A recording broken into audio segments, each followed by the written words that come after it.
Qu'est-ce que tu veux faire plus tard? Cette question, j'ai l'impression qu'on l'a entendue des centaines de fois. La première fois que j'ai entendu, j'étais tout petit. Et à cette époque-là, l'avantage, c'est que j'étais capable de dire ce dont j'avais envie, et surtout, quels étaient mes rêves. Donc tour à tour, j'ai voulu être astronaute, joueur de football, et même un bon pompier. Et puis en grandissant, on se rend compte qu'on se met à réfléchir, et que ça devient de plus en plus compliqué d'y répondre. En fait, le rationnel prend le pas sur les rêves, et là, ça devient le grand flou. Ce grand flou, j'étais en pleine dedans en janvier 2014. Je rentrais de 6 mois passés en Amérique du Sud, et comme la fin de mon master approchait, c'était le moment où, comme tout le monde, il fallait que je cherche un travail. Et donc forcément, on me posait régulièrement la question, alors toi Yvan, qu'est-ce que tu veux faire plus tard? Et pour être très franc, à ce moment-là, je n'avais strictement aucune idée. Je rêvais qu'à une chose, c'était de retrouver les délices du Chili. Alors moi c'est marrant, moi c'est tout le contraire, moi j'étais au top. Je venais de trouver le stage de mes rêves en Chine, dans le crowdfunding. Donc j'étais comme une balle, j'avais le stage, j'avais la coloc, il manquait plus que le visa. Donc je suis arrivé comme une fleur à l'ambassade le jour J. Mais apparemment les Chinois avaient d'autres plans pour moi parce qu'ils venaient d'arrêter de donner des visas pour les stages. Donc il y a un petit moment de gêné, je suis reparti comme je suis venu avec 6 mois devant moi pour réfléchir. Et de mon côté, je pensais avoir suivi toutes les bonnes étapes pour pouvoir répondre à cette question. J'étais rentré en école de commerce, j'avais trouvé un secteur qui me plaisait, l'immobilier, je m'étais spécialisé, j'avais fait la chaire immobilier de l'ESSEC, 2 stages, un à Paris, un à Londres. Et j'étais même en process pour me faire recruter dans un des plans gradués de programme. Et puis au moment où je suis arrivé au dernier tour, je me suis rendu compte en fait que j'avais pas du tout envie de faire ça, parce que ça me plaisait pas. Donc j'ai tout plaqué. Je me souviens encore de ma mère disant à papa, pourquoi il fait ça? Il y a quand même des beaux métiers dans l'immobilier. Et là, on se retrouve tous les trois en janvier 2014, à quelques mois de notre entrée sur le marché du travail, sans savoir quoi faire. Et en fait, il faut savoir que Rodolphe, Yvan et moi, on est potes depuis plus de 10 ans, on se connaît depuis le lycée en fait. Et là, on s'est retrouvés une soirée, et on s'est rendu compte que les mois précédents, on avait vécu une expérience assez similaire. Yvan et Rodolphe, l'un au Chili, l'autre en Ouganda, avaient dormi gratuitement chez l'habitant grâce au couchsurfing. Et moi, alors que je partais en week-end à Amsterdam avec des potes, j'avais loué l'appartement d'un particulier sur Airbnb. Et en fait, le point commun de ces aventures, c'était pas tant le voyage, mais c'était les rencontres qu'on avait faites. C'était ce Chilien avec qui Yvan avait partagé une bière, cet Ougandais avec qui Rodolphe avait découvert la culture de son pays, ou cette Hollandaise qui m'avait accueilli à bras ouverts chez elle. En fait, c'était tous ces humains qu'on retrouvait derrière ces plateformes et qui étaient replacés au centre des échanges. Et là, pour la première fois, on a eu cette intuition. On a découvert un truc qui avait du sens, mais on ne savait pas quoi. On était un peu paumé. Donc, qu'est-ce qu'on fait quand on ne sait pas? On étudie pour comprendre. On s'est intéressé pendant une semaine, on a lu des bouquins, on a lu la presse, on a regardé des vidéos, et puis tout d'un coup, Eureka, on découvre que Airbnb et Couchsurfing font partie d'un grand mouvement, l'économie collaborative. Mais à ce moment-là, l'économie collaborative, c'était pas encore très connu. Et quand la presse en parlait, c'était essentiellement en termes de chiffres, de levée de fonds d'entreprise ou de valorisation. Et clairement, c'était pas ce qui nous excitait. Nous, à l'époque, ce qu'on voulait faire, c'était vraiment rencontrer des gens. Donc à partir de là, on a décidé de changer de stratégie et on est parti comme des dingues. Donc on a enchaîné les verres avec des amis d'amis, avec des influenceurs, des blogueurs, des journalistes, des porteurs de projets. On avait une règle, c'était ne jamais dire non. Donc même un verre le mardi soir, le 7e de la journée, un mardi soir à 22 h quand il pleut à vendre, on y allait. En fait, c'est dans cette dynamique-là que les premières portes ont commencé à s'ouvrir. Je me souviens très bien, la première porte, elle s'est ouverte quand c'était lors d'un petit-déj collaboratif. On a rencontré Jen. Alors Jen, c'est vite devenue la fée derrière les Sharing Bros parce qu'à l'époque, nous, on n'y connaissait rien. Elle connaissait tout. Elle écrivait déjà des bouquins. Nous, on ne connaissait personne. Elle connaissait tout le monde. Donc on lui a parlé, ça s'est bien passé. Et elle nous a juste pris sous son aile. Et en fait, c'est grâce à elle qu'on a pu être volontaire au WeShareFest, qui est le premier sommet de l'économie collaborative en Europe. Et ça, donc, ça nous a permis de nous lever pendant une semaine à 5 h 30 pour aller faire la plonge. Mais ça nous a surtout permis de rencontrer tout un tas d'entrepreneurs, de penseurs de l'économie collaborative. Et c'était tellement inspirant qu'au final, le projet c'est devenu évident. Ce qu'on voulait faire, c'était aller explorer l'économie collaborative, mais par ses acteurs. Donc, on a décidé d'aller réaliser la première traversée du continent américain, de Vancouver jusqu'à Rio, soit 21 000 km, uniquement grâce à l'économie collaborative. Et pour partager nos aventures, plutôt que de faire un mémoire que de toute façon personne n'allait lire, on s'est dit autant monter une web série, donc réaliser 12 petites vidéos qui allaient mélanger nos aventures, donc comment ça se passe quand tu vis qu'avec l'économie collaborative, avec des interviews d'entrepreneurs et de penseurs d'économie, de cette économie-là. Mais quand tu veux monter une web série, en fait, on s'est vite rendu compte que c'est vachement mieux si tu sais réaliser des vidéos. Pour rigoler, c'était l'angoisse, hein. On ne sait pas absolument pas. C'était terrible. Je me baladais un jour, je passais place de l'hôtel de ville, et il y avait un événement. Donc j'ai repéré le mec avec la plus grosse caméra, et j'ai juste été lui parler. Donc le mec était super sympa, il était très marrant, il s'appelait Michel, il était cadreur chez Canal. On s'est très bien entendu, je lui ai parlé du projet, ça lui a plu. Donc j'ai essayé, je lui ai demandé. Et au final, Michel, il a fini par nous former à la vidéo. Et il était là pour nous aider pendant tout le long du projet. Assez vite, on a aussi compris qu'il fallait acheter du matériel. On n'avait pas les fonds. Donc là, pour rester en thème du collaboratif, on a décidé de faire une campagne de crowdfunding.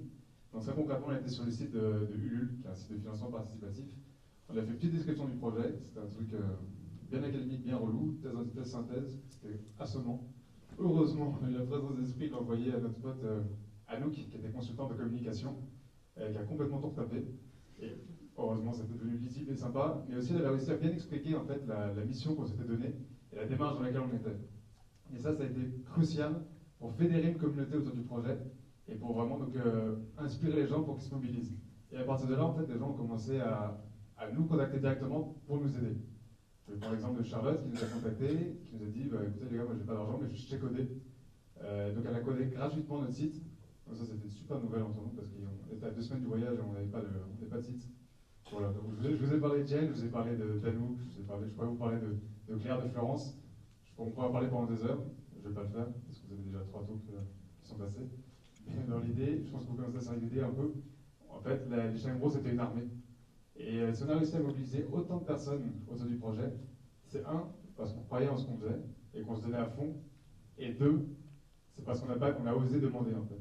En fait, je pense que c'est super important de ne pas avoir peur de passer pour une chèvre, parce qu'avec la bonne énergie, la bonne motivation, c'est là que les mains se tendent. Le 15 juillet 2014, c'était le jour du grand départ. Direction Vancouver. Maintenant, notre mission à nous, c'était de traverser le continent américain en stop, en covoiturage et en dormant uniquement chez l'habitant grâce à des sites comme Airbnb ou Couchsurfing. Ça nous paraissait assez simple et assez clair. Mais une fois arrivé sur place, au bout de seulement 1 semaine, on a réalisé que c'était très très loin d'être gagné. Quand on est arrivé à Vancouver, on a été accueillis par 4 Canadiens dans une maison assez normale avec 4 chambres. Mais ce qui était beaucoup moins normal, c'est qu'on était plus de 30 à dormir chez eux ce soir-là. Alors ça a été une soirée mémorable. Dans la concert, il y avait un groupe de musique qui jouait. Dans la cuisine, il y avait un groupe de musique qui jouait. Dans le salon, il y avait des feux d'artifice qui explosaient. Mais nous, quand à 1h30, on a voulu aller se coucher, parce que le lendemain matin, on allait interviewer l'entrepreneur, impossible de fermer l'œil de la nuit. Les interviews, ça n'allait pas exactement comme prévu non plus. La première, on a quand même réussi à oublier de brancher le micro-cravate, donc on l'a fait sans enregistrer le son. Et ensuite, pendant toute la première semaine, toutes les vidéos qu'on filmait avec la caméra, on n'arrivait pas à les transférer de la caméra à l'ordinateur, donc on ne savait même pas ce qu'on filmait. En parallèle, on cherchait un covoiturage pour aller à San Francisco, c'était notre second stop, mais là c'était aussi l'échec. Au bout de 5 jours, aucun covoiturage de trouvé. Donc franchement, à ce moment-là, on a commencé à pas mal stresser et du coup, forcément, entre nous trois, la tension est montée. Et à un moment, on a même envisagé le fait de retourner à Paris au bout d'une semaine.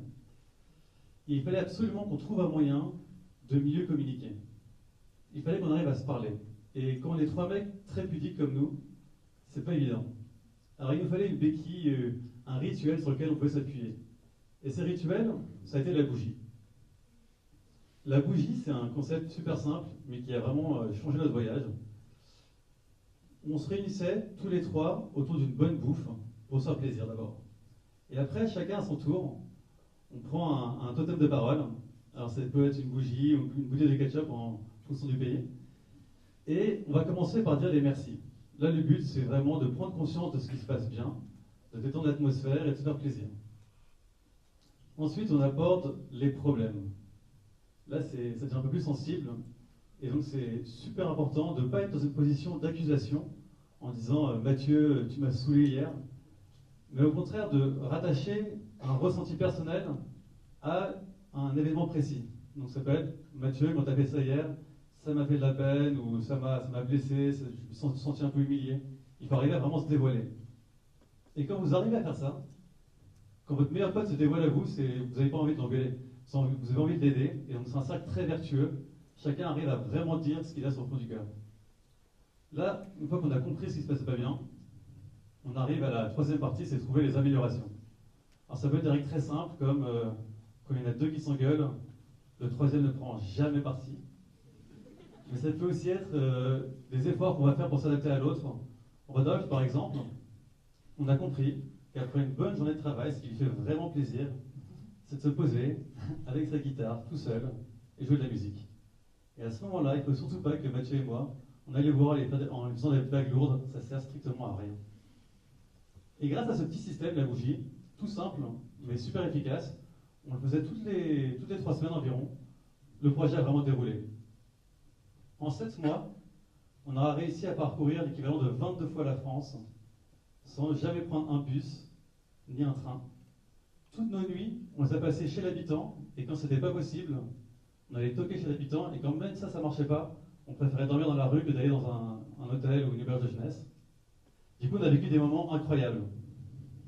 On est parti nager avec des requins-baleines, avec un chauffeur de camion un peu fou qui nous avait pris un stop. On a interviewé des entrepreneurs passionnants, comme le fondateur de Couchsurfing ou de Blablacar. On a aussi eu des moments moins drôles. Au Costa Rica, on s'est fait voler notre caméra et notre ordinateur.